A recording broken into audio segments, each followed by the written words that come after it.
Ya. Akan dilanjutkan lagi paparannya, Pak? Ya, siap. Silakan, Pak. Baik, mohon izin untuk break sebentar. Selanjutnya tahapan pengadaan P3K guru, Bapak Ibu sekalian. Pertama adalah perencanaan, kemudian pengumuman lowongan, kemudian pelamaran, kemudian seleksi, kemudian pengumuman hasil seleksi, dan pengangkatan menjadi P3K. Peserta seleksi. Jadi P3K guru ini peserta seleksinya secara khusus ada 4 jenis ini, Bapak Ibu sekalian. Yang pertama adalah tenaga honorer kategori 2 sesuai dengan database THK2 di BKN. Jadi database ini sudah ada di BKN dan itu sudah fix nama-namanya, Bapak Ibu sekalian. Yang kedua adalah guru non-ASN atau mungkin beberapa menyebutnya sebagai guru honorer. Guru non-ASN yang masih aktif yang mengajar di sekolah negeri di bawah kewenangan pemerintah daerah dan terdaftar sebagai guru di Dapodik di Kementerian Pendidikan dan Kebudayaan. Jadi kategori yang kedua adalah guru non-ASN di sekolah negeri dan terdaftar di Dapodik. Yang ketiga adalah guru swasta yang masih aktif mengajar di sekolah swasta dan terdaftar sebagai guru di Dapodik di Kemendikbud. Jadi sama, guru swasta di sekolah swasta, tapi terdaftar di Dapodik. Yang keempat adalah lulusan pendidikan profesi guru yang belum menjadi guru dan terdaftar di database lulusan pendidikan profesi guru Kemendikbud. Jadi yang keempat ini bagi masyarakat umum lainnya yang sudah lulus PPG namun belum menjadi guru itu diberi kesempatan pula untuk mendaftar. Bapak Ibu sekalian, terkait dengan ketentuan pengadaan P3K guru ini ada beberapa hal yang menjadi khusus ya. Jadi yang pertama, seleksi akan terdiri dari seleksi administrasi dan seleksi kompetensi. Sedangkan seleksi kompetensi tersebut akan dilaksanakan sebanyak 3 kali. Sebanyak 3 kali. Kemudian seleksi kompetensi akan menggunakan CAT UNBK Kemendikbudristek, jadi tidak menggunakan CAT BKN. Ini nanti koordinasi dan lain-lain sebagainya akan dilakukan oleh Kemendikbudristek. Kemudian nanti sertifikat pendidik dan kualifikasi pendidikan itu akan merujuk di SE Dirjen Guru Tenaga Pendidikan Kemendikbud nomor 1460 dan seterusnya tanggal 15 Maret 2021. Yang ini juga sudah kami sampaikan pada kesempatan sebelumnya. Baik.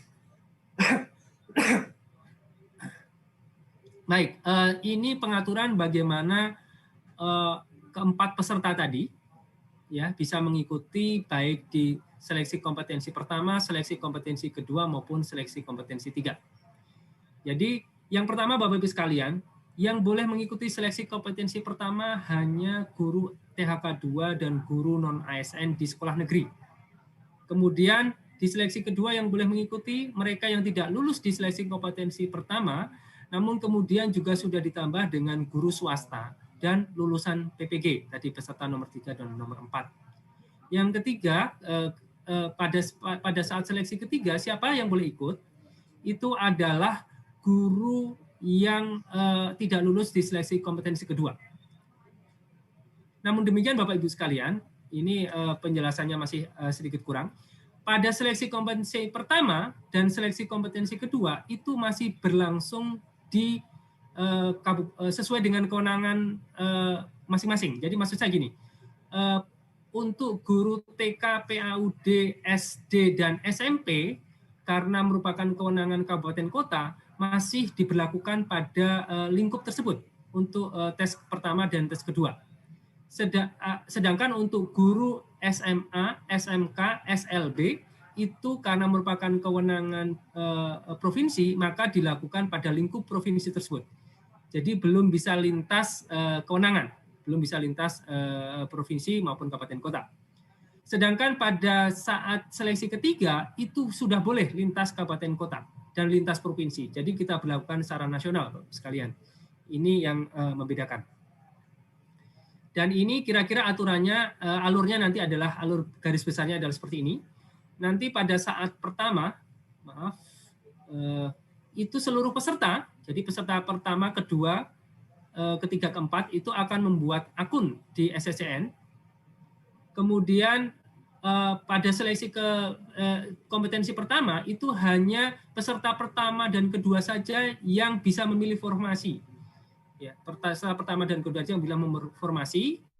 Kemudian peserta yang sudah tersedia formasi di tempat sekolahnya, dia harus melamar atau akan langsung ditempatkan formasinya sesuai dengan tempat sekolah dia mengajar saat ini.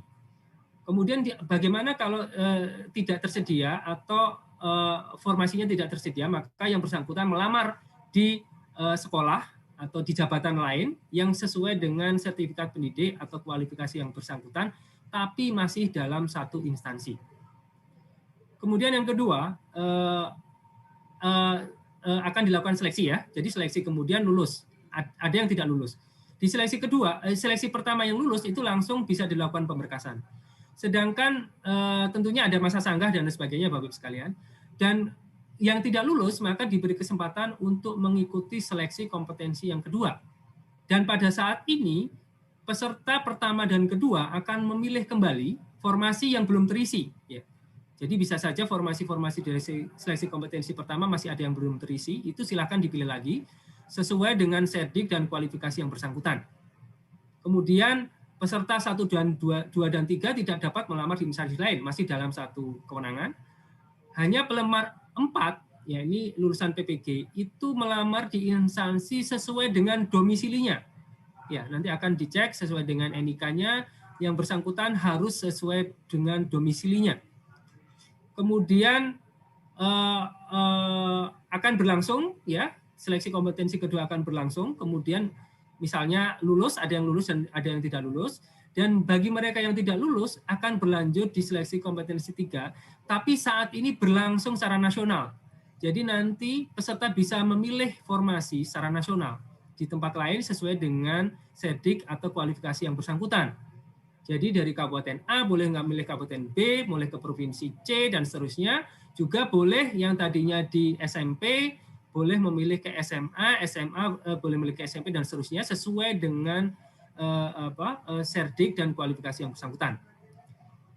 Kemudian Bapak Ibu sekalian, setelah itu selesai, ya, nanti seleksi kompetensi 3 selesai, itu ada mekanisme pengisian kebutuhan yang belum terpenuhi.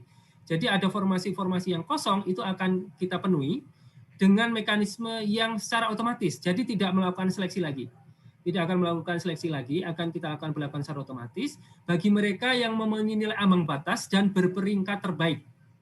Dan itu nanti akan ditempatkan sesuai dengan jabatan, bentuk satuan pendidikan, dan instansi yang dilamar, di mana metode penentuan sekolah tersebut akan ditentukan kemudian, nanti bersama-sama dengan Kementerian Pendidikan dan Kebudayaan.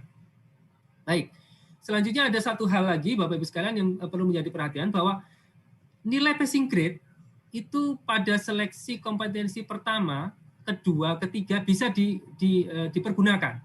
Jadi seandainya seseorang melamar pada jabatan taruhlah guru PPKN SMP gitu ya, guru PPKN SMP pada seleksi kompetensi pertama, dia lulus passing grade tapi kemudian dia tidak lolos formasi karena kalah saingan, dan kemudian dia harus masuk ke seleksi kompetensi kedua, maka pada saat seleksi kompetensi kedua, passing grade yang bersangkutan masih bisa dipergunakan. Dan dia juga masih tetap bisa mengikuti seleksi di kompetensi kedua tersebut. Dan kemudian kalau yang bersangkutan juga lulus passing grade, maka dia diberi kesempatan untuk memilih yang terbaik mana passing grade-nya di antara seleksi kompetensi pertama ataupun seleksi kompetensi kedua. Begitu juga pada waktu seleksi kompetensi ketiga. Maka nilai seleksi yang lulus passing grade kompetensi pertama, kedua masih akan diperhitungkan dengan catatan Bapak Ibu sekalian, dengan catatan jabatan dan bentuk satuan pendidikannya sama. Jadi kalau tadi melamar pada guru PPKN SMP, di pertama, kedua, dan ketiga juga melamarnya pada jabatan yang sama. Tapi kalau kemudian yang ketiga, misalnya ya, yang ketiga dia melamar pada guru PPKN SMA, maka kemudian passing grade yang pertama dan kedua menjadi tidak bisa diperhitungkan. Itu aturannya. Kemudian ini adalah contoh kasusnya pada seleksi kompetensi pertama, pelamar yang memiliki sertifikasi sejarah melamar guru IPS pada SMP dan lulus nilai ambang batas namun tidak lulus seleksi. Pelamar tersebut melamar kembali pada seleksi kompetensi kedua, memilih guru kelas pada sekolah dasar. Nilai seleksi kompetensi pertama tidak dapat digunakan karena peserta mendaftar di jabatan yang berbeda. Ini aturannya. Tadi mungkin penekanan dari apa yang telah kami sampaikan di sebelumnya. Baik. Kemudian Bapak Ibu sekalian, ada mekanisme penambahan nilai pada kompetensi teknis.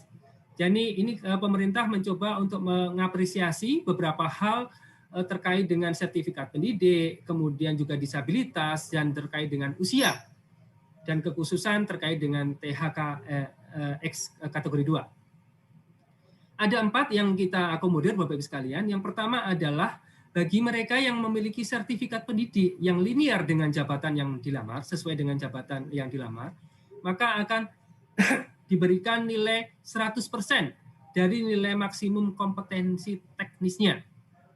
Jadi berlaku untuk semua peserta yang memiliki sertifikat pendidik yang linear dengan jabatan yang dilamar. Jadi akan mendapatkan nilai 100% untuk yang memiliki sertifikat pendidik yang linear. Kemudian apabila yang kedua, tambahan nilai apabila yang bersangkutan berusia di atas 35 tahun. Ini berlaku untuk peserta di atas 35 tahun dan berstatus aktif sebagai guru selama 3 tahun terakhir berdasarkan data Dapodik. Jadi berusia 35 tahun dan statusnya aktif sebagai guru 3 tahun terakhir. Itu juga akan mendapatkan penambahan nilai 15%. Kemudian yang ketiga adalah penyandang disabilitas. Ya. Itu karena kita tidak menyediakan formasi khusus untuk disabilitas di sekolah-sekolah tertentu, maka penyandang disabilitas pada prinsipnya dapat melamar pada seluruh jabatan. Hanya ada beberapa jabatan yang tidak dilamar, itu ada di Permenpannya juga, oleh beberapa jenis disabilitas tertentu. Dan kemudian setelah dilakukan verifikasi, maka kemudian yang bersangkutan berhak mendapatkan nilai 10% dari nilai maksimum kompetensi teknis. Kemudian penambahan nilai yang keempat adalah THK 2. Ya, ini peserta terdaftar di database THK 2 PKN dan berstatus aktif sebagai guru selama 3 tahun terakhir. Jadi bagi THK 2 yang aktif sebagai guru 3 tahun terakhir sebagai Dapodik, itu juga akan mendapatkan nilai tambahan sebesar 10%. Dan penambahan nilai ini berlaku akumulatif Bapak Ibu sekalian. Jadi seseorang yang berusia di atas 35 tahun dan kebetulan yang bersangkutan merupakan penyandang disabilitas, maka akan mendapatkan penambahan nilai 15% plus 10%, jadi 20%. Dan kalau kebetulan yang bersangkutan adalah THK 2, maka mendapatkan nilai tambahan lagi 10%. Kemudian hanya saja nilai totalnya tidak boleh melebihi dari nilai maksimal kompetensi teknis. Jadi misalnya yang bersangkutan tadi sudah mendapatkan 35% dari kompetensi teknis, kemudian ternyata yang bersangkutan mengikuti tes dan lulus dengan nilai misalnya 90% dari kompetensi teknisnya. Maka bukan 90 plus 35 atau 125 nilai yang bersangkutan, tapi menjadi 100 karena maksimum nilai kompetensi teknis adalah 100. Itu yang kami lakukan. Baik. Saya kira ini contoh kasusnya sudah kami jelaskan tadi di depan. Kemudian ketentuan nilai kelulusan. Tadi pelamar yang dinyatakan lulus jika memperoleh memenuhi nilai ambang batas dan berperingkat terbaik, tadi sudah kami sampaikan. Kemudian pada seleksi kompetensi kedua, pelamar dapat menggunakan nilai terbaik di antara nilai seleksi kompetensi 1 atau seleksi kompetensi kedua, tapi hanya dapat digunakan jika memenuhi nilai ambang batas, dan pada seleksi kompetensi kedua, pelamar memilih jabatan dan bentuk satuan pendidikan yang sama dengan seleksi kompetensi pertama. Kemudian nilai seleksi kompetensi kedua hanya dapat digunakan jika memenuhi nilai ambang batas.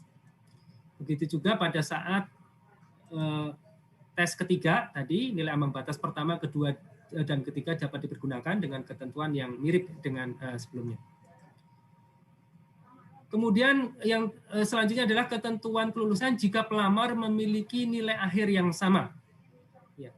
Jadi ini juga berlaku untuk yang P3K tadi, yang jabatan fungsional yang lainnya selain guru, bahwa yang pertama akan dilakukan, ya apabila nilainya sama, akan dilakukan penentuan berdasarkan nilai kompetensi teknis yang lebih tinggi dulu. Jika terjadi kesamaan nilai kompetensi teknis yang lebih tinggi yang akan diluluskan. Kemudian jika terjadi misalnya yang A, nilai kompetensi teknisnya masih sama juga, maka didasarkan pada nilai kumulatif kompetensi manajerial dan sosiokultural yang paling tinggi. Jadi nanti passing grade kompetensi manajerial dan sosiokultural itu dijadikan satu, Bapak Ibu sekalian, dan itu mana yang paling tinggi itu yang akan menjadi penentu untuk keduanya. Dan seandainya di proses B masih sama juga, maka akan digunakan ya kelulusan didasarkan pada nilai wawancara yang paling tinggi. Dan ternyata kalau C-nya juga masih sama juga nilainya, maka ketentuan kelulusan didasarkan pada usia yang lebih tinggi dari peserta-peserta yang bersangkutan. Masa sanggah. Masa sanggah pada prinsipnya sama, peserta yang keberatan itu mengajukan sanggahan paling lama 3 hari sejak hasil seleksi diumumkan. Kemudian sanggahan diajukan oleh portal SSASN. Kemudian panitia wajib mengumumkan, memproses sanggahan tersebut dan selanjutnya mengumumkan ulang hasil sanggahan tersebut paling lama 7 hari sejak berakhirnya waktu pengajuan sanggah. Saya kira demikian Bapak Ibu sekalian yang dapat kami sampaikan. Terima kasih atas perhatiannya dan kita masih bisa